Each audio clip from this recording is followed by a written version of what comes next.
नमस्कार, मेरा नाम है अनार सिंह वर्मा।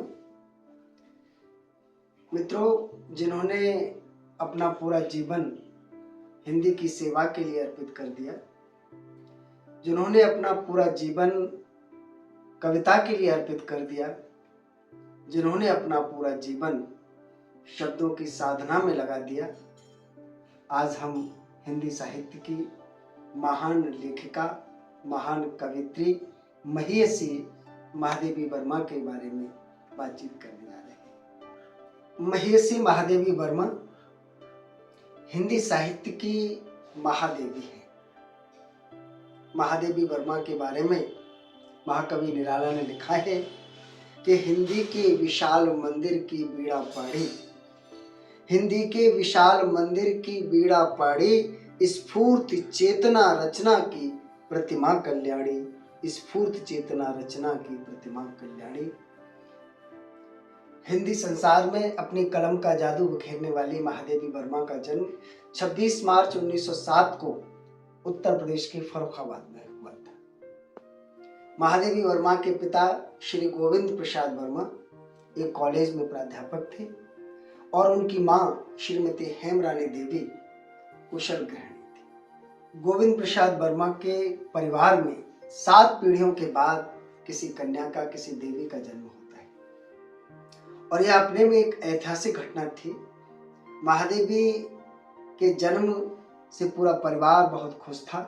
महादेवी के दादाजी ने इसको ईश्वर का वरदान मानते हुए महादेवी का नाम महादेवी रखा और महादेवी ने भी अपने नाम को चरितार्थ करते हुए हिंदी के आकाश में अपना नाम स्वर्णम अक्षरों में अंकित कर। महादेवी वर्मा की प्रारंभिक शिक्षा घर पर ही हुई थी।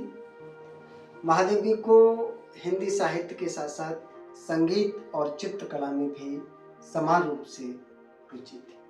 महादेवी वर्मा का विवाह छोटी सी उम्र में केवल 7 वर्ष की अवस्था में डॉक्टर स्वरूप वर्मा के साथ हुआ। जैसे कि तब परंपरा थी कि विवाह के समय लड़कियां ससुराल नहीं जाया करती थी और गोने के बाद ससुराल जाने की प्रथा थी।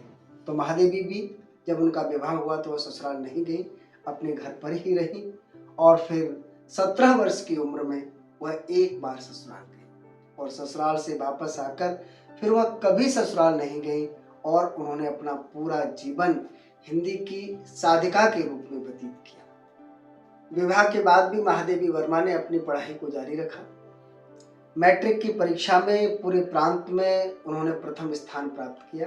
11वीं कक्षा में आते ही महादेवी वर्मा अपनी प्रतिभा का प्रदर्शन करने लगे। वह छोटे छोटे कवि सम्मेलनों में जाने लगी, वाद विवाद प्रतियोगिताओं में प्रतिभाग करने लगी और अपना स्थान सुरक्षित करने लगी। साथ ही वह इस स्तर के अनेक प्रकार के पुरस्कार और सम्मान भी अर्जित करने लगी। महादेवी वर्मा ने परा स्नातक की औपचारिक शिक्षा प्राप्त की। प्रयाग महिला विद्यापीठ की वह प्राचार्य बनी और तत्पश्चात वह उसकी उपकुलपति भी बनी। प्रयाग महिला विद्यापीठ में प्राचार्य और उपकुलपति के पद पर रहते हुए उन्होंने नारी जागृति और नारी शिक्षा के लिए ऐतिहासिक कार्य किया। महियसी महादेवी वर्मा को आधुनिक काल की मीरा कहा जाता है। महादेवी वर्मा ने अपने काव्य में दुख, दर्द, आंसू, करुणा को खूब गाया है।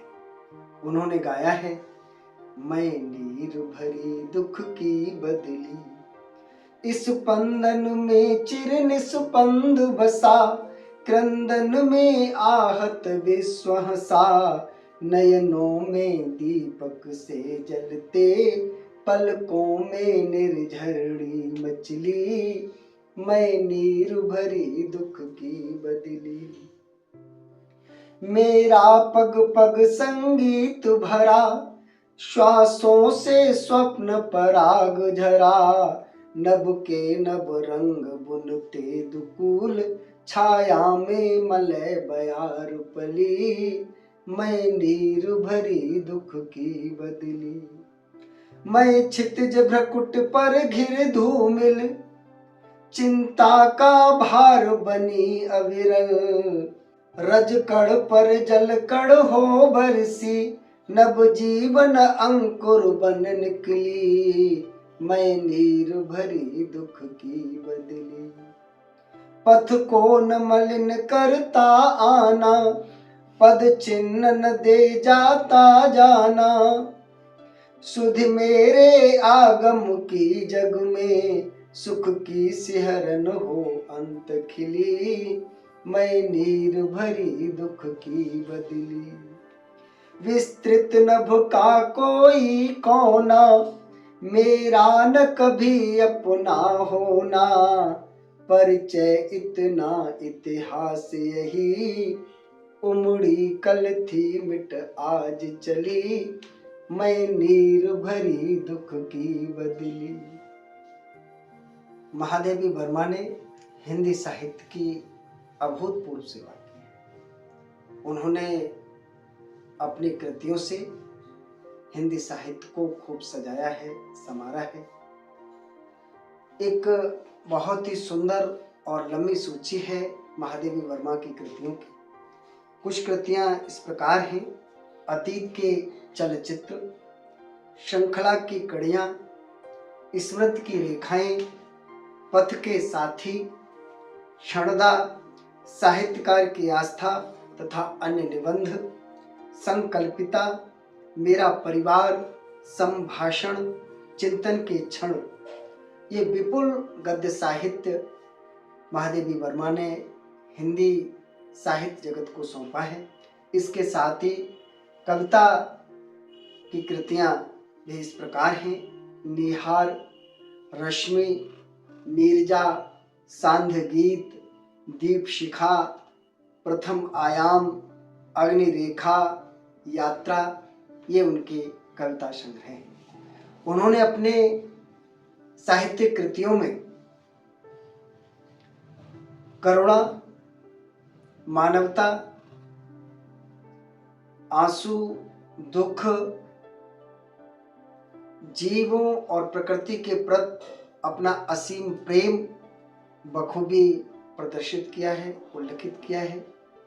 इस प्रकार महादेवी वर्मा अपने साहित्य के माध्यम से हिंदी साहित्य जगत को मानवता का संदेश देती हुई प्रतीत होती है। महादेवी वर्मा बहुआयामी प्रतिभा की धनी थी। उन्होंने ऐतिहासिक साहित्यकार सम्मेलन का आयोजन कराया और साहित्यकार संसद की स्थापना की। उन्होंने वर्ष 1935 में मशहूर चांद पत्रिका का संपादन किया और अपने स्तर से हिंदी साहित्य जगत की और देश की सेवा की। महादेवी वर्मा पंडित जवाहरलाल नेहरू और महात्मा गांधी के बहुत नज़दीक थी।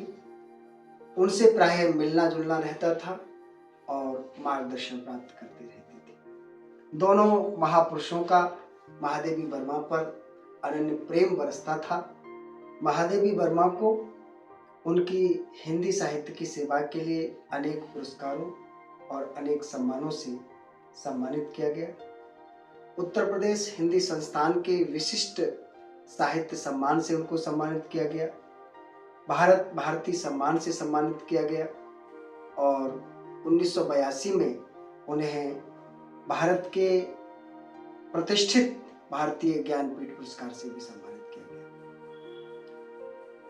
मरणोपरांत 1988 में उन्हें पद्म विभूषण से सम्मानित किया गया। महादेवी वर्मा हिंदी साहित्य जगत की अनुपम सेवा करने के उपरांत 11 सितंबर 1987 को हम सबको छोड़ करके चले गए।